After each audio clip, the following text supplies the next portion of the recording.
Hello friends, எல்லோரும் எப்படி இருக்கீங்க? கண்டிப்பாக நல்லா இருப்பீங்க நம்புகிறேன். இது வந்து டே 53க்கான எபிசோடில் பப்பட் டாஸ்க் ஒன்று வந்துச்சு. ஸோ அதை பற்றி தான் நம்ம பேச போகிறோம். அதுக்கு முன்னாடி நம்ம சேனலுக்கு ஃபஸ்ட் டைம் வரவங்க சப்ஸ்கிரைப் பண்ணிக்கோங்க. உங்களுக்கு வீடியோஸ் பிடிச்சிருந்தா லைக் பண்ணிக்கோங்க. உங்களுக்கு பிடிச்சவங்களுக்கு ஷேர் பண்ணுங்கள், ஓகேங்களா? இப்போ இதில் என்னென்னா, யார் பப்பட் மாஸ்டர், யார் பப்பட்ஸாக இருக்கா அப்படிங்கிற மாதிரி தான் இது சொல்லணும். இப்போ இது லைனாக சொல்ல வருவாங்க. தர்ஷிகா தான் ஃபஸ்ட்டு வருவாங்க. அவங்க வந்து என்ன சொல்லுவாங்கன்னா, தீபக் தான் பப்பக் மாஸ்டர், அவருக்கு கீழே வந்து சிவாவும் ராணவும் இருக்காங்க அப்படின்னு. தீபக்னு சொன்னது ஒரு வகையில் கரெக்டு தான். பட் ஆனால் சிவா ராணவ் மட்டும்தானா அப்படின்னு கேட்டால் அப்படி கிடையாது. தீபக் ஒரு ப்ளே பண்ணுறாரு. நான் ஆல்ரெடி சொல்லியிருப்பேன். அவர் அருண் குரூப்பை வச்சு, அதாவது அருண் விஷால் குரூப் வச்சு ஒரு ப்ளே பண்ணுறாரு. முத்துவோட சப்போர்ட்டர்ஸ், அதாவது முத்து இப்போ வந்து சாச்சனா கூட இருந்தாலுமே முத்துக்கிட்ட ஒரு தனி கேம் இருக்குது. ஸோ வந்து முத்து அதனால தான் வந்து அன்றைக்கி மஞ்சரி அந்த கிச்சன் அருண் மஞ்சரி அந்த கிச்சன் பஞ்சாயத்து வரும்போது முத்துவையும் பகச்சிக்காமல் அருணையும் பகச்சிக்காமல் உட்காந்து அந்த விஷயத்தை அவ்வளோ பெருசாக அட்ரஸ் பண்ணியிருப்பாரு. இதே இது வேறு யாராவது இருந்தால் ஜாக்லினோ இல்லை சௌந்தர்யாவோ அந்த பஞ்சாயத்தை கொண்டு வந்து அவ்வளோ அட்ரஸ் பண்ணியிருப்பாரான்னு கேட்டால் எனக்கு அது டவுட்டு தான். அந்த இடத்துல முத்துவையும் பகச்சிக்கூடாது, அருணையும் பகச்சிக்கூடாது, ரெண்டு டீமையும் வச்சு நம்ம ஒரு கேம் ஆடணுன்றது அவர் ஸ்ட்ராட்டஜி. அப்படி இருக்கிற பட்சத்தில் இதில் சிவா ராணவும் வந்து பப்பேட்டாக தான் இருக்கார். ஆனால் அவர் தீபக் கிட்ட பப்பேட்டாக இருக்காரா, இல்லைனா அருண் விஷால் கிட்ட பப்பேட்டாக இருக்காரா, இல்லை முத்து கிட்ட பப்பேட்டாக இருக்காரா அப்படிங்கிறது ஒன்று வருது. அப்படின்னும் போது இந்த இடத்துல தீபக்னு வந்தால் கண்டிப்பாக விஷாலும் அருணும் வந்து தான் ஆகணும். அப்படி இல்லாமல் வெறும் சிவா ராணுவம் மட்டும் சொன்னதில் எனக்கு ஏன்னா விஷாலை சொல்ல வேணாங்கிறதுக்காகவே தர்ஷிகா விஷாலை சொல்லலையோ அப்படிங்கிற மாதிரி எனக்கு தோணுது. ராணவியும் சிவகுமாரையும் கோத்து விட்ட மாதிரி சொன்ன மாதிரி. ஆனால் கண்டிப்பாக விஷால் வந்திருக்கணும். அதாவது ஒன்று விஷாலை பப்பெட் மாஸ்டர்னு சொல்லியிருக்கணும், இல்லைனா தீபக் பேச்சு விஷால் வந்து அருணை வந்து பப்பேட்டாக வச்சிருக்காருன்னு சொல்லணும். ஏதோ ஒரு இடத்துல விஷாலை இங்கே கோத்து விட்டுருக்கணும், அருணையோ விஷாலையோ. பட் ஆனால் விஷாலை டச் பண்ணால் அருணுக்கு வலிச்சிடும், அருணை டச் பண்ணால் விஷாலுக்கு வலிச்சிடும்ன்றதுனால அவங்க ரெண்டு பேரையுமே வலிக்காமல் சிவா ராணவன்னு தீபக்னு டீசெண்டாக சொன்ன மாதிரி இருந்தது தர்ஷிகா, ஓகேங்களா? ஆனந்தி வந்து தீபக் சொல்லுவாங்க. தீபக் வந்து முத்துவை பப்பேட்டாக வச்சுருக்காரு அப்படின்னு சொல்லுவார். தீபக் முத்துவை பப்பேட்டாக வச்சுருக்காரா அப்படின்னு கேட்டால் எனக்கு தெரியல. அதாவது என்ன எனக்கு தெரியலன்னு சொல்கிறத விட தீபக் ஒரு கேம் ஆடுறாரு. அதை நான் அகெயின் சொல்கிற மாதிரி முத்துவையும் அருண் விஷால் வச்சு ஒரு கேம் ஆடுறாரு. இதில் முத்து வந்து பப்பேட்டான்னு கேட்டால் பப்பேட்லாம் கிடையாது. இதில் வந்து அவங்க என்ன சொல்லுவாங்கன்னா, எல்லாரையும் கேள்வி கேட்குற முத்து வந்து தீபக்கை கேள்வி கேட்கல. அதாவது தீபக் முன்னாடி எதுவுமே ஸ்ட்ராங்காக பேச மாட்டாரு, தீபக் கேள்வியும் கேட்க மாட்டாரு. அதனால் தீபக் சொல்கிறதுக்கெலாம் முத்து சரின்னு சொல்கிறாரு பப்பெட்டு அப்படிங்கிற மாதிரி சொல்கிறாங்க. எனக்கு அப்படி ஒன்றும் தொல்லை. முத்துக்கு வந்து தெரியாமல் பப்பெட்டுங்கிறவங்க எப்படின்னா என்னை பொறுத்த வரைக்கும் அவங்க பப்பெட்னு அவங்களுக்கே தெரியாமல் இருக்கிறதாங்க பப்பெட். மஞ்சரி எப்படி வந்து பப்பெட் மாஸ்டர்னால் அவங்க ஒரு இன்விசிபிள் கேமரு, அவங்க பப்பெட் மாஸ்டராக வெளியில் தெரியுறாங்கன்னா அது பப்பெட் மாஸ்டர் கிடையாது. அதாவது இப்போ இந்த அதுக்கு மஞ்சரி தான் நல்ல எக்ஸ்ப்ளனேஷன் கொடுத்துருப்பாங்க. இப்போ ஒரு பொம்மலாட்டம் கேமில் பின்னாடி இருந்து அந்த பொம்மையை ஆட்டுறவங்க யாருன்னு நம்மளுக்கு தெரியாது, ஆனால் முன்னாடி ஆடுற பொம்மை மட்டும்தான் நம்மளுக்கு தெரியும். அதே தான் பப்பட் மாஸ்டரும். இதுக்கு எக்ஸாம்பிள் மஞ்சரி கொடுத்தது எக்ஸாக்ட்லி கரெக்டு தான். ஸோ அதே மாதிரி தான் பப்பட்டாக இருக்கவங்களுக்கும் பின்னாடி இருந்து யார் ஆட்டுறாங்க அப்படிங்கிறது அவங்களால வந்து என்ன சொல்கிறது, அந்தளவு அவங்களால ரியலைஸ் பண்ண முடியாது. நம்ம வந்து அவங்க சொல்லி தான் இதை செய்கிறோம் அப்படின்னு அவங்களுக்கு ரியலைஸ் பண்ண மாட்டாங்க. அவங்க சொல்கிறது சரியாக இருக்காதனால செய்கிறோம் அப்படின்னு தான் ரியலைஸ் பண்ணுவாங்களே தவிர, இல்லை நம்ம அவங்க வந்து நம்மளை இன்ஃப்ளூயன்ஸ் பண்ணுறாங்க அப்படின்னு அவங்களுக்கே அது தெரியாது. முத்து அந்தளவுக்கு தெரியாத அளவுக்குலாம் முட்டாளுன்னு எனக்கு தோணலை. அதனால் தீபக் பப்பெட் மாஸ்டர்னு சொல்லியிருக்கலாம். தீபக் கீழே இவங்களுமே அருண் விஷால் யாரையாச்சும் சொல்லாமல் விட்டுட்டு திருப்பி வந்து அருண் விஷால் சொன்னால் தர்ஷிகா ஃப்ரெண்ட்ஷிப் போயிடுமோன்றதுக்காக இவங்க வராமல் முத்துவை சொன்னாங்களோ அப்படிங்கிற மாதிரி தான் இருந்தது. ஸோ தீபகம் முத்துன்னு சொல்லுவாங்க. தீபக் பப்பெட் மாஸ்டர், முத்து வந்து பப்பெட் அப்படிங்கிற மாதிரி. அப்புறம் மஞ்சரி நான் ஆல்ரெடி சொன்ன மாதிரி அந்த எக்ஸ்ப்ளனேஷன் சொல்லுவாங்க. இன்விசிபிளாக இருப்பாங்க. அப்படி பார்க்குற பட்சத்தில் இன்விசிபிளாக இருந்து இந்த வீட்டில் வந்து பப்பெட் மாஸ்டராக இருக்கிறது யாருன்னு பார்த்தா ஆனந்தி அப்படின்னு எடுத்துகிட்டு வந்து சூப்பராக சொல்லுவாங்க. இது வந்து ஆனந்தி வந்து மேனிப்புலேட்டர் அப்படின்னு வந்து அந்த மொட்டை கடிதாசி விஷயத்துலையுமே வைல்டு கார்டு என்ட்ரி உள்ளே வந்தப்புறம் தான் எனக்கு அந்த பேர் வந்துச்சுன்னு ஆனந்தி ரொம்ப ஃபீல் பண்ணுவாங்க, ரஞ்சித் கிட்ட ஜாக்லின் கிட்டலாம். இப்போ பார்த்தீங்கன்னா இப்போ ஆனந்தியை வந்து டேரெக்டாகவே வந்து முன்னாடி வச்சு மஞ்சரி சொல்லும்போது பார்த்தா அந்த மொட்டை கடிதாசி ஆனந்திக்கு எழுது வந்து ஷியோராக மஞ்சரி தான். அவங்க தான் வைல்டு கார்டு என்ட்ரியே உள்ளே வந்தாங்க. அவங்க வந்தப்பறம் தான் கேமில் ஒரு சேஞ்ச் ஆச்சு. அவங்க அவ்வளோ ஒரு மாஸ் மேனிப்புலேட்டர் அப்படிங்கிறத இந்த இடத்துல வந்து போட்டு உடச்சிருவாங்க. அப்போ வந்து ஆனந்தியை சொல்லிவிட்டு அவங்களுக்கு கீழே இருக்கிறது அன்ஷிதா பவித்ரா. இது எக்ஸாக்டாக கரெக்டு தான். இதுக்கு முன்னாடி சுனிதாவும் அந்த குரூப்பில் இருந்திருக்கலாம். பட் ஆனால் இப்போ வந்து ஆனந்தி வந்து யாரை வந்து இது பண்ணிருக்காங்கன்னா அன்ஷிதா பவித்ரா. இதில் அன்ஷிதா பவித்ரா மட்டும் முட்டாளான்னு கேட்டால் அந்தளவுக்கு முட்டாள் இல்லை.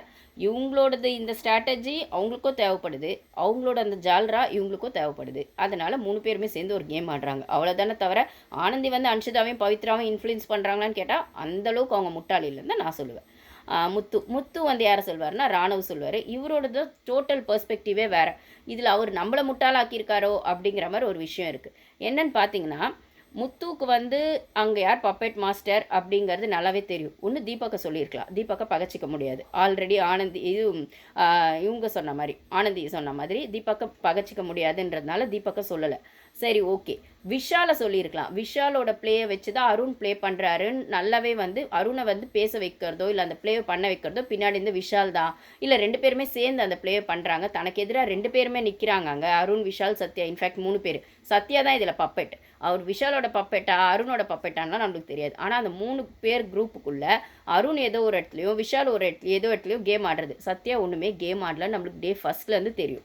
ஸோ அது அவர் விஷால் பின்னாடி ஒன்று ஒழிஞ்சிக்குவார், இல்லை அருண் பின்னாடி ஒழிஞ்சிக்குவார், இல்லை 2 பேர் பின்னாடியே ஒழிஞ்சிக்குவார் சமயம் கிடச்சா. அவ்வளோதானே தவிர இந்த இடத்துல பப்பேட்டாக இருக்கிறது சத்யா தான். அப்போது வந்து நீங்கள் வந்து சத்யா பேர் இங்கே எங்கேயுமே வரவே இல்லை, யாருமே சொல்லவே இல்லை. அருண் விஷால் கிட்ட பப்பேட்டாக இருக்கிறது சத்யா. அருண விஷாலும் ஒரு கேம் ஆடுறாங்க. அப்படி இருக்கும்போது முத்துவும் வந்து அருண் விஷாலை வந்து வெளில கொண்டு வரவே, தீபக்கையும் கொண்டு வரல, இல்லை விஷாலை வச்சு அருணை வச்சு விஷால் ஆடுறாருன்னு சொன்னால் அதையும் கொண்டு வரல, இல்லை இவங்க 2 பேரும் பப்பேட்டாக சத்யாவை ட்ரீட் பண்ணுறாங்க அப்படின்னு சொன்னால் அதுவும் வரல. இதில் வந்து டோட்டலாக வேறு பெர்ஸ்பெக்டிவ் சொல்கிறாரு ராணவ் அப்படின்னு சொல்லிட்டு. அவர் வந்து எல்லா ஹவுஸ்மேட்டுமே தான் வந்து இன்னசென்ட்டு சொல்லிட்டு ஒன்று பண்ணுறாரு அப்படின்னு.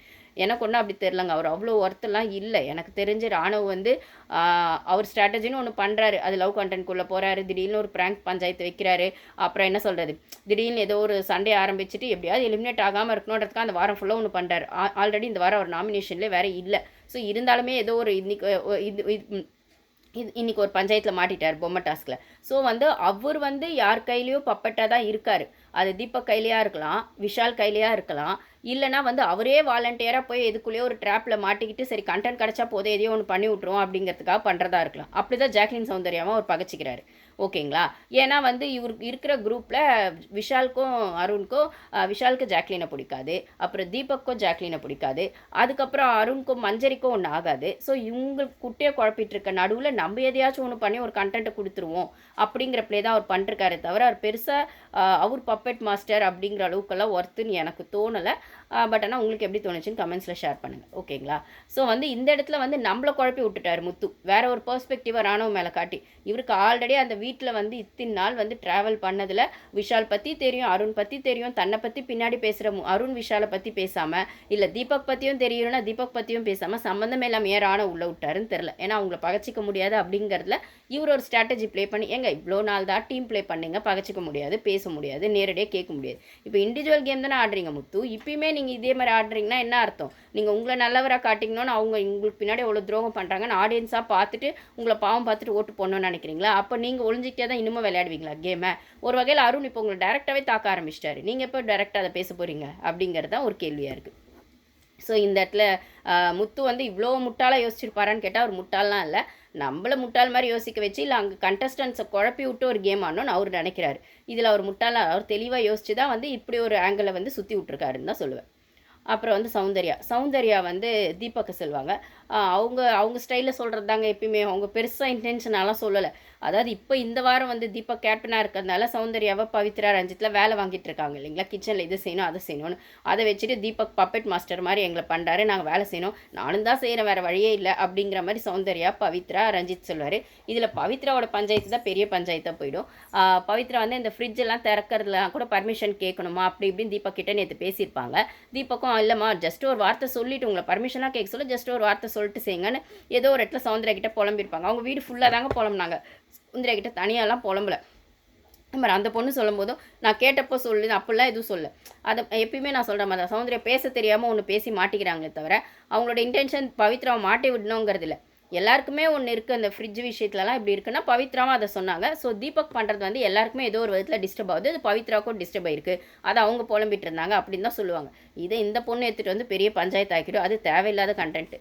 ஓகேங்களா? ஸோ அதனால் சௌந்தர்யா வந்து அவங்களே சேர்த்து தான் சொல்லிக்குவாங்க. தீபக் வந்து எங்களை பப்பட் மாதிரி நடத்துகிறாரு, நான் பவித்ரா ரஞ்சித்தா இல்லை பப்பட் அப்படின்னு வேலை வாங்குறத தான் அந்த பொண்ணு அப்படி சொல்லியிருக்கோம்.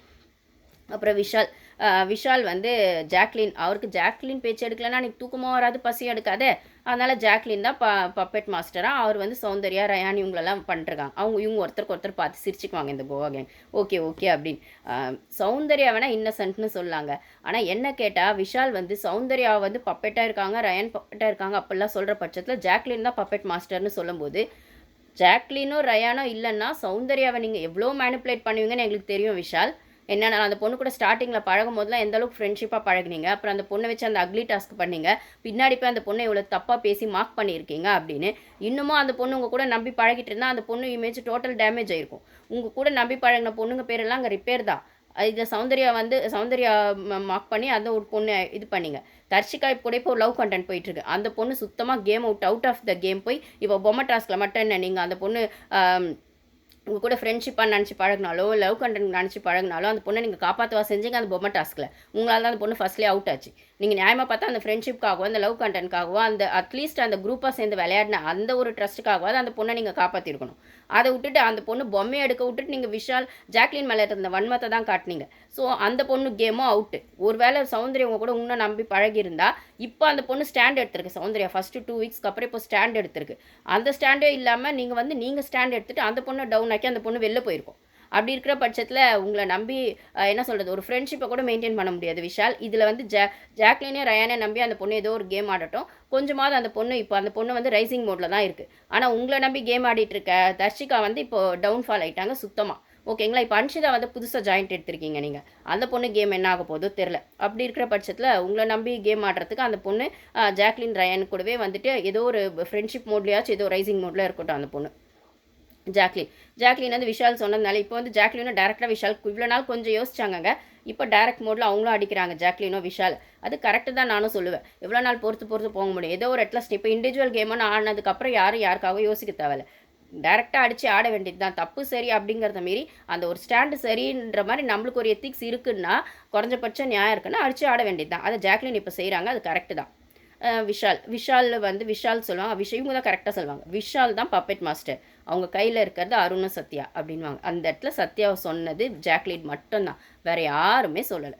அப்போ பப்பெட்னு ஒருத்தங்களை சொல்லும்போது அந்த வீட்டில் அவங்க மிக்சர் சாப்பிட்றதுக்கு ஈக்குவல் தாங்க அது. அவங்க கேமே ஆடலை, யாரோட இன்ஃப்ளூயன்ஸில் இருக்காங்க, யாரோ அவங்கள இன்ஃப்ளூயன்ஸ் பண்ணிட்டு இருக்காங்க. அவங்க கேம் அவங்க ஆடலை, அவங்க செல்ஃபாக அந்த கேம் ஆடலை. அப்படின்ற பட்சத்தில் அது மிக்சர் சாப்பிட்ருக்கிறது ஈக்குவல் தான். அப்போ சத்யா வருவார் அந்த இடத்துல, ரஞ்சித்தும் வருவார், ஓகே தான். ஆனால் மெயினாக சத்யா வரணும். ஓகேங்களா? அப்போ அதை சொன்னது ஜாக்லின் மட்டும்தான். அப்புறம் அன்ஷிதா வருவாங்க. அவங்களுக்கு வந்து திடீர்னு நேற்று வரைக்கும் முத்துவை தூக்கி வச்சவங்க ஜாக்லினை தான் வந்து தப்புன்னு சொன்னவங்க. இப்போயே ஜாக்லின் அவங்களுக்கு பிடிக்காது தான். ஆனால் இந்த இடத்துல முத்துவை வந்து அவங்க வந்து ஃபுல்லாக ரிவீல் பண்ணது ஏன்னு தெரியல. மேபி அந்த பொம்மை டாஸ்கில் நேற்று வந்து அன்ஷிதாவோட பொம்மை எடுத்து வைக்கிறதுல ஒரு அருண் அந்த பொம்மையை பிடிச்சி இழுத்திருப்பார், முத்து அந்த பொம்மையை பிடிச்சி இழுத்திருப்பார் அன்ஷிதாவோட பொம்மையை. ஸோ அந்த இடத்துல தலை தனியாக அந்த இன்னொரு பார்ட்டு தனியாக போயிடும். அதில் ஏதோ ஒரு விஷயம் வந்துருச்சான்னு தெரியல. அந்த டீலில் ஏதோ கோமா என்னன்னு தெரியல. அன்ஷிதா டக்குன்னு முத்துவை சொல்லிட்டு, முத்து தான் இந்த வீட்டில் வந்து பப்பெட் மாஸ்டர், அது கீழே நானும் மஞ்சரி எல்லாருமே இருக்கும். அன்ஷிதா மஞ்சரி அது அவங்களே அவங்க சொல்லிக்குவாங்க, மஞ்சரி எல்லாருமே இருக்கும். அவர் அப்படி சொல்லிடுவார், ஒரு வார்த்தையை சொல்லிவிட்டு அது வந்து நம்ம மண்டைக்குள்ளெல்லாம் அது போயிட்டே இருக்கணுவாங்க. அது கரெக்டு தான், ஒரு வகையில் கரெக்டு தான். ஆனால் அன்ஷிதா நீங்கள் அந்தளவுக்கு முட்டாளலாம் இல்லை அன்ஷிதா. நீங்கள் வந்து என்ன சொல்கிறது, மஞ்சரி கூட கொஞ்சம் முத்துவை நம்பிடுறாங்க. நீங்கள் வந்து இதை டக்குன்னு மாற்றிட்டீங்க பாரு. நீங்கள் இது வரைக்கும் நம்பின ஜாக்லினையும் நம்பலை, அதுக்கப்புறம் மஞ்சரியும் இப்போ நீங்கள் எலிமினேட் பண்ணுன்றதுக்கு அவ்வளோ ஸ்ட்ராங்காக உட்காந்திங்க, உங்கள் வன்மத்தை ஃபுல்லாக காமிச்சிங்க. சரி, அப்போ உங்கள் கோவம் மஞ்சரி மேலே மட்டும்தான்னா அது அப்படியே நின்று ஜாக்லின் மேலே காமிச்சிங்க. இப்போ விஷால் கூட சேர்ந்து ஒரு கேம் ஆடிட்டுருக்கீங்க. அப்படி இருக்கிற பட்சத்தில் வந்து நீங்களும் முட்டாளெலாம் கிடையாது. ஓகே, உங்கள் கேமை நீங்கள் ஆடுங்க, பார்க்கலாம். ஓகேங்களா? ஸோ இப்படி தான் போகும் இந்த பப்பெட் அப்படிங்கிற விஷயம். இதில் வந்து பவித்ரா வந்து என்ன சொல்லுவாங்கன்னா, தீபக் முத்து வந்து பப்பெட் மாஸ்டர் அப்படின்னு சொல்லிட்டு அவங்க கீழே இருக்கிறது யாருன்னு பார்த்தா விஷால், அருண், ரஞ்சித், சிவகுமார். இதுதான் கரெக்ட். தர்ஷிகா வந்து வெறும் சிவகுமார், ராணவன்னு சொல்லுவாங்க. இவங்க விஷால், அருண், ரஞ்சித், சிவகுமார். தீபக் ஒரு சூப்பர் கேம் ஆடிட்டு இருக்காருங்க. அருண் ஒன்று தனியாக ஆடுறது, அருண் விஷால் தனியாக ஒன்று ஆடுறது, முத்து ஒன்று தனியாக ஆடுறதுனா நான் சொன்ன மாதிரி தீபக் ஒன்று தனியாக ஆடிட்டுருக்காரு. டாப் 5ல் வரத்துக்கு வாய்ப்பு இருக்குது அப்படின்னு நம்ம யோசித்தாலும் அது என்ன சொல்கிறது, அவர் ஃபேராக ஆடிட்டாருன்னா ஓகே. இந்த வாரம் கேப்டன்ஸியாக இருக்கிறதுனால அவர் ஃபுல்லாக வெளியில் தெரியல. அதாவது ரொம்ப ஸ்லோவாக சட்டிலாக ஆடுறாரு, நல்ல ஒரு மாதிரி. ஆக்சுவல் மோட் வந்து அவருக்கு அடுத்த வாரத்தில் இருந்தால் அவரோட இண்டிவிஜுவல் கேம் ஸ்டார்ட் ஆனோடனே அவர் கேப்டன் ஆகிட்டதுனால டக்குன்னு டவுன் ஆகி ஒரு நல்ல ஒரு டேர்முக்கு போயிட்டார் அவர். ஆனால் நெக்ஸ்ட் வீக் தான் அவரோட ஆக்சுவல் கேம் ஸ்டார்ட் ஆகும்னு நினைக்கிறேன். பார்க்கலாம், நம்ம வெயிட் பண்ணி பார்க்கலாம். ஸோ இந்த பப்பட் டாஸ்க் இப்படி தான் போச்சு. இதில் உங்களோட கமெண்ட்ஸை ஷேர் பண்ணுங்கள். Thank you guys.